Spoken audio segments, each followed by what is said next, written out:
Le petit diner au coin de Broad Street et Magnolia Avenue n'avait rien d'extraordinaire à première vue. Mais pour Latoya, c'était bien plus qu'un simple lieu de travail. C'était son deuxième chez-soi. L'enseigne aux néons clignotantes proclamant « Marcy's Diner » aurait pu décourager les passants occasionnels. À l'intérieur, cependant, une symphonie de parfums, bacon grésillant et café frais moulu accueillait chaque visiteur. Latoya y travaillait depuis 7 ans. Et bien que le salaire fût modeste, elle mettait un point d'honneur à traiter chaque client comme un membre de sa famille. Son sourire chaleureux et sa capacité presque surnaturelle à percevoir quand quelqu'un traversait une mauvaise journée étaient légendaires dans le quartier. Elle officiait aux aurores, souvent avant même que le soleil ne se lève, préparant tout pour la ruée matinale. Son patron, M. Harper, dirigeait l'établissement d'une main de fer. Pour lui, chaque minute comptait, chaque instant devait être optimisé. Il répétait inlassablement à son équipe de rester concentrée sur l'essentiel, sans perdre de temps avec des politesses superflues. Chaque mot gentil de Latoya, chaque geste attentionné envers les clients lui semblait une perte de productivité.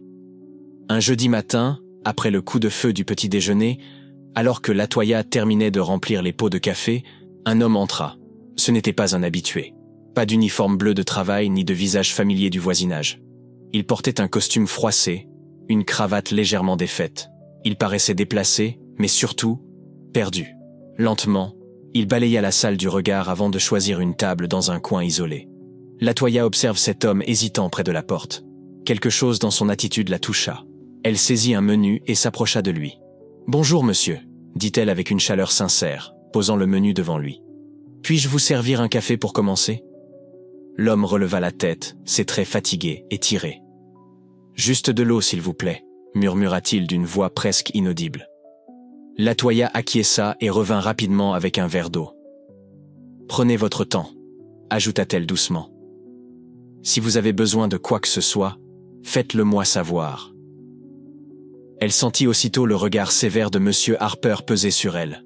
« Latoya », lâcha-t-il sèchement, « nous n'avons pas de temps à consacrer au vagabond. S'il ne commande rien, il doit partir. » Elle se raidit intérieurement, haïssant cette tendance de son patron à juger les gens sur leur apparence. « Il est simplement en train de réfléchir », répondit-elle calmement. « Et puis, vous avez des tables à nettoyer. » Monsieur Harper fulmina, mais Latoya tourna les talons, évitant la confrontation directe. Pourtant, elle ne pouvait ignorer cet homme silencieux qui semblait porter le poids du monde sur ses épaules. Au fil des minutes, elle trouva des moyens subtils de lui témoigner de la gentillesse. Elle lui remplit son verre d'eau sans qu'il ait à le demander. Lorsqu'elle remarqua qu'il tripotait nerveusement sa cravate, elle lui apporta une serviette. « Vous semblez avoir eu une matinée difficile », dit-elle doucement. « Si vous voulez quelque chose de chaud, faites-moi signe. » L'homme esquissa un faible sourire, et dans ses yeux, elle crut voir une lueur de gratitude. Finalement, il commanda un petit déjeuner simple, des œufs brouillés et une tranche de pain grillé. Il mangea en silence et Latoya respecta son calme, tout en gardant un œil attentif sur lui. Quand il eut fini, il fouilla dans sa poche, mais son visage s'empourpra lorsqu'il réalisa qu'il avait oublié son portefeuille. « Je crois que j'ai oublié mon argent », bredouilla-t-il, embarrassé. Avant que M. Harper ne remarque la scène, Latoya intervint rapidement. « C'est bon, je m'en occupe », dit-elle avec détachement. « Ce n'est que des œufs et du pain grillé. » Considérez ça comme un geste de bienveillance. L'homme la regarda longuement, cherchant ses mots. « Merci, vraiment », finit-il par dire. Latoya sourit, feignant que cela n'avait aucune importance. Mais dès que l'homme quitta le restaurant, elle sentit le regard accusateur de M. Harper se poser sur elle. Elle savait que des ennuis l'attendaient. « Latoya, dans mon bureau. Maintenant », obligea-t-il, sa voix glaciale. Dans le bureau exigu du fond, imprégné d'une odeur de café rance et de frustration, M. Harper ne perdit pas de temps. « Que pensiez-vous faire en offrant un repas gratuit à cet homme » tonna-t-il furieux. « Nous ne sommes pas une œuvre de charité ici. » « Il semblait avoir besoin d'aide, » rétorqua-t-elle fermement. « Ce n'était pas grand-chose. »« Pas grand-chose » hurla-t-il, frappant du poing sur son bureau. « Croyez-vous que ce dîner fonctionne grâce à vos bonnes intentions ? Vous êtes ici pour travailler, pas pour jouer les sauveurs. » Latoya sentit la colère monter, mais elle garda sa voix posée. « Je ne vois pas comment une assiette d'œufs peut ruiner notre établissement. »« Ce n'est pas la question » cria-t-il. Vous m'avez contredit devant un client, et maintenant vous me tenez tête. Ce n'est pas votre centre de charité personnelle, Latoya. Si vous ne pouvez pas suivre les règles, peut-être que vous n'êtes pas faite pour cet endroit. Les mots flottaient dans l'air, suffocants. Latoya soutint son regard, le cœur battant. Elle songea aux années passées dans ce dîner, aux longues heures debout, aux clients difficiles et aux corvées accomplies sans rechigner. Tout cela semblait soudain futile. « Très bien, » dit-elle doucement, avalant sa fierté.